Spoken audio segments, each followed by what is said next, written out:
Well, it is happening again, ladies and gentlemen. This is dangerous. This is concerning, but it's absolutely not surprising.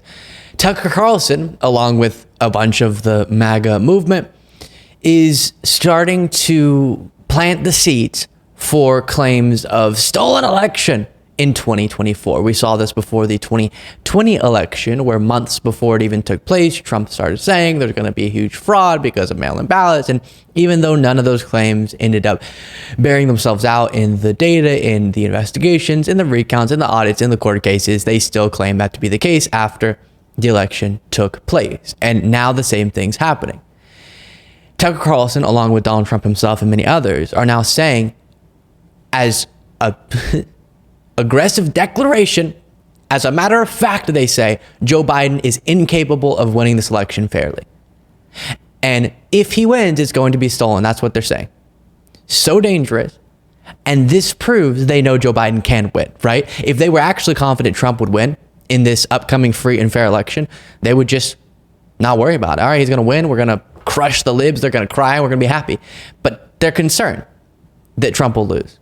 And so they have to prepare these claims of election fraud, of the election being stolen. And here is Tucker Carlson doing just that. And so what this means is that underneath all of the talk is a dire political reality. Joe Biden can't win. In a fair election, Joe Biden will lose in November. He cannot win. That's the thing that nobody in any media wants to say out loud. In a fair election, Joe Biden cannot win. And I'll play more of this for you. This will be the embodiment of a couple things. The first being what I just explained, setting up claims of election fraud. The second being a broader phenomenon that you see in dishonest media often. So they're saying the opposite. Here, for example, is the pregame analysis over at MSNBC, which we watched while waiting for Biden to dodder up to the stage, waiting for the amphetamines to take effect.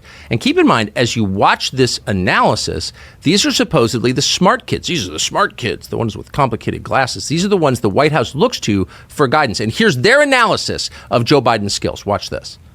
This seems like a weirdly counterintuitive hot take, even though it's the most obvious thing you could say, which is that Joe Biden is good at politics. Yes, he is. Yeah. Like, Joe Biden is good at politics. He's very good at politics. Like, the man really does know what he's doing, and you really see it in those sort of situations.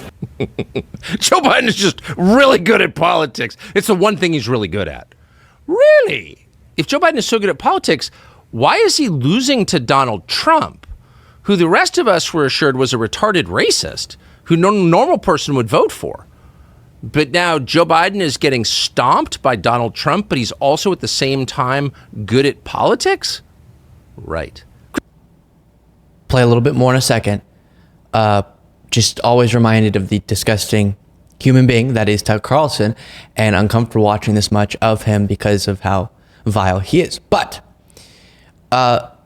you can already see it. I mean, it's a desperate attempt at saying Biden's already losing even though the election's months away. He's referring to polling. Notably, polling shifts radically, okay? It's just a snapshot in time. And people often change their views, and elections go all sorts of different ways. And let's see what the polls look like right before the election. Tucker Carlson won't address that. When there's a slow, steady shift in Biden's direction, and then he wins and the polls show that he was going to win, Tucker Carlson will probably just say the polls were rigged too. Right now, they're a great bit of proof as to why Trump's winning and he can't lose, but then later they're also going to be a part of the rigged election. All right, whatever. But he is laying the groundwork saying that Biden can't win and that Trump's already essentially stomping Biden. Again, while the election is months away, And so then when Biden wins, it's perfect. See, I've been predicting this the whole time. Very dangerous. All right, a little bit more. Chris Hayes, ladies and gentlemen, the most famous lesbian in television. Right. So if you actually had intellectual, fact-based, thoughtful analysis to share, you wouldn't have to stoop to and degrade yourself to provide sixth grade level insults to someone such as Chris Hayes. But also, yes, Biden's good at politics and especially good at governing within our political system. given that he's racked up, even with the horribly obstructing Republican Party, a list of achievements longer than any of Tucker Carlson's heroes could have possibly imagined. So, again, they can't win, but they're not giving up. So what does that tell you? Well, they're going to steal the election. And we know they're going to steal the election because they're now saying so out loud. Here is the Attorney General of the United States, the chief law enforcement officer of this country in Selma, Alabama, just the other day. Listen to this. The right to vote is still under attack. And that is why the Justice Department is fighting back. That is why one of the first things I did when I came into office was to double the size of the voting section of the Civil Rights Division. You notice what he did there? So the 2 points to derive from that clip. Number one, setting up claims of stolen election for 2024, super dangerous, dishonest, and proof that he understands Biden can win. Otherwise, he can just wait and say, see, Trump, when we have free and fair elections, Trump could win, yay. But instead, they're going to say it's definitely going to be stolen for Biden unless Trump wins. And they tried to steal it, but Trump still won because the machines couldn't flip millions enough votes or whatever. But the second point is that's how a lot of dishonest individuals in the media do it. You sort of front load all your points and you convince your followers that what I'm about to show you will prove these points, okay? So for Tucker Carlson, right there, he said, and the left or the Justice Department, the Biden administration, they're out there saying it explicitly that they're going to steal the election. Now, let me play this clip that proves it to you. And so the audience goes, wow, there's a clip there. He said it proved it, so I guess it proved it. And sometimes they'll read excerpts, from some piece or some document. This is an FBI document and it proves that Joe Biden's corrupt, and they'll read it. And the audience often just goes, all right, look at that. He brought his receipts. He said a point. I guess he proved the point. Wonderful. They're going to steal the election.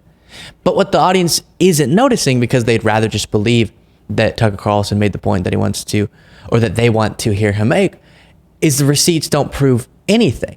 He cut to a clip of Merrick Garland talking about the DOJ trying to fight to uphold voting rights. Yeah, that's what they're supposed to do. That's good. But Republicans understand.